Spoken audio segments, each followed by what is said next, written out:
Football কিন্তু 2021 সালে শুরু হয়নি। 2021, 2022-এর 2টা ট্রফি এবং 2024 একটা ট্রফি, 4টা ট্রফি। 2021-এর আগে তোমাদের লাস্ট ট্রফি ছিল 1993 সালে। এর মধ্যে ব্রাজিল 10টি ট্রফি জিতেছে। 1997, 1999 2টা কোপা আমেরিকা এবং 2004, 2007, 2019 2019 last Copa America. Brazil last trophy জিতেছে, তাও 7 বছরের গ্যাপ, যেটা তোমাদের 28 বছরের গ্যাপ ছিল। এর মধ্যে আমরা দুটি বিশ্বকাপ জিতেছি, 1994, 2002। তার মধ্যে আমরা 2098 সালে ফাইনাল খেলেছি। এছাড়া আমরা 3টা কনফেডারেশন কাপ জিতেছি, 2005, 2009, 2013 সালে।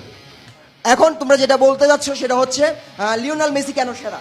লিওনেল মেসিকে আমরা সেরা মানি। হ্যাঁ, তোমরা বলো যে লিওনেল মেসি এবং ক্রিস্টিয়ানো রোনালদো যে তুলনাটা করো সেটা হচ্ছে ট্রফি দিয়ে। ট্রফির আলোকে যখন তোমরা যখন ট্রফি নিয়ে কথা বলো, লিওনেল মেসির ট্রফি আছে 1টা বিশ্বকাপ, সেখানে আমাদের পেলের আছে 3টা বিশ্বকাপ। শুধুমাত্র সিঙ্গেল প্লেয়ারের 3টা বিশ্বকাপ জেতার ইতিহাস আছে, যেটা সম্পূর্ণ আর্জেন্টিনা টিমের এখনো পর্যন্ত 3 স্টার ট্রফি।